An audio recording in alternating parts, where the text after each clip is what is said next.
Have a good morning everyone. Class 7th Heritage Maths exercise 2.4 question number 11 C11 C.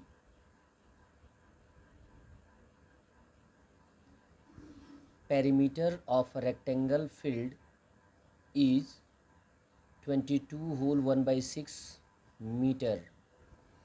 बताया जा रहा है कोई रेक्टेंगुलर फील्ड है यानी आयताकार खेत है जिसकी परिमिति या परिमाप 22 होल 1/6 मीटर है। कभी भी पेरीमीटर जो होता है वो मीटर में ही फाइंड आउट किया जाता है, स्क्वायर में फाइंड आउट नहीं किया जाता है। एरिया मीटर स्क्वायर में फाइंड आउट किया जाता है। If length of this rectangle field is 132 times of the breadth. यदि बोला जा रहा है कि यदि ये रेक्टेंगुलर फील्ड जो दिया गया है जिसकी परिमिति यहाँ दी गई है, परिमाप दिया गया है, उसकी लंबाई जो है उसके चौड़ाई के 132 टाइम्स है, 132 टाइम्स ज़्यादा है। टाइम्स मिस होता है बार, जब भी टाइम्स को फाइंड आउट करते हैं तो मल्टीप्लाई करते हैं, टाइम्स मिस होता है बार, 2 टाइम्स यानी 2 इंटू 2, 2 का 3 टाइम्स तो 3 इंटू 3 इंटू 3, यहाँ पर 132 टाइम्स है। यानी जितना भी परिमाप आएगा उसमें 132 से मल्टीप्लाई कर दिया जाएगा, लेंथ आएगा। किससे ज़्यादा है? ब्रेथ से ज़्यादा है।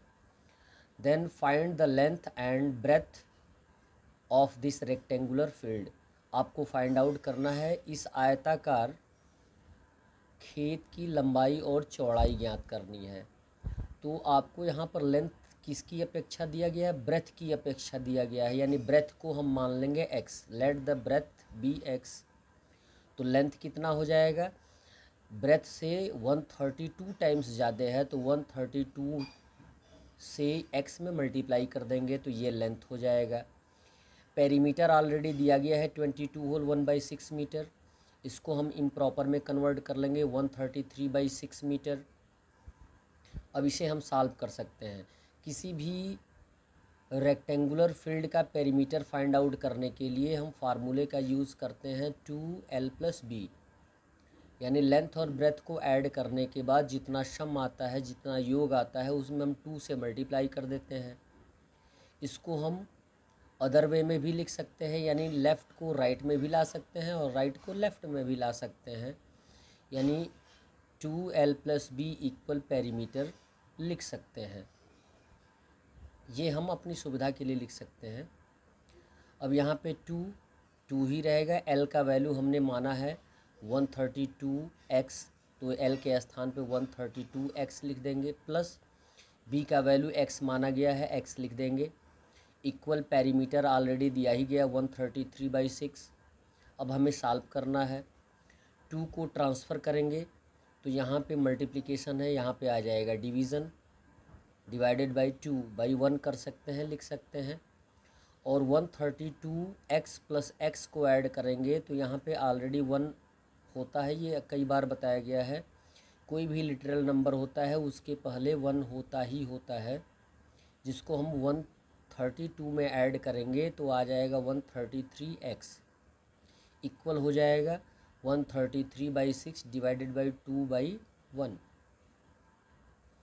अब हमें इनटू का सिंबल लाना है, तो जब भी हम डिवीज़न की कंडीशन में इनटू का सिंबल लाते हैं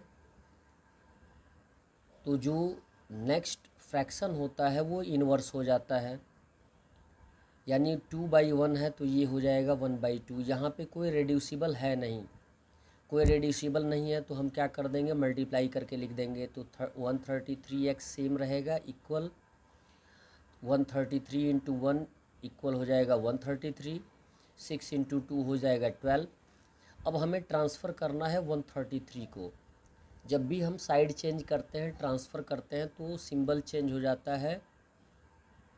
133 इंटू एक्स है तो यहाँ पे मल्टीप्लिकेशन का कंडीशन है, तो जब भी ट्रांसफ़र होगा तो यहाँ पे डिवीज़न का कंडीशन होगा। हमने क्या लिखा है यहाँ पे 133/12 इंटू 133। आपको बताया गया कि डिवीज़न का कंडीशन होगा, लेकिन यहाँ पे मल्टीप्लिकेशन का कंडीशन आप देख रहे हैं तो केयरफुल हो जाइएगा। अभी आपको बताया गया है कि डिवीज़न के कंडीशन में 2/1 है, जब मल्टीप्लिकेशन का कंडीशन आएगा तो कितना हो जाएगा 1/2।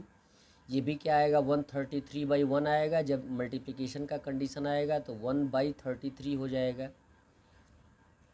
अब हमें रेड्यूस कर सकते हैं, हमारे पास 133/12 इंटू 133 है। 133 से 133 रेड्यूस कर देंगे तो ऊपर यानी एज ए न्यूमरेटर 1 रिमेन होगा और एज ए डेनोमिनेटर 12 होगा, यानी x का वैल्यू आ जाएगा 1/12। तो ब्रेथ कितना हो गया, x हमने माना है, x का वैल्यू कितना आया है 1/12, तो ब्रेथ कितना हो गया 1/12। और लेंथ कितना दिया गया है 132x, यानी 132 में x के वैल्यू से मल्टीप्लाई कर देंगे। 132 इंटू 1/12, 12 से 132 को रिड्यूस कर देंगे तो आ जाएगा 11, यानी लेंथ कितना हो जाएगा 11 मीटर। That's all. वीडियो को लाइक करें एंड चैनल को सब्सक्राइब करें, जिससे आपको डिटेल्ड स्टडी के लिए साधन उपलब्ध हो। धन्यवाद।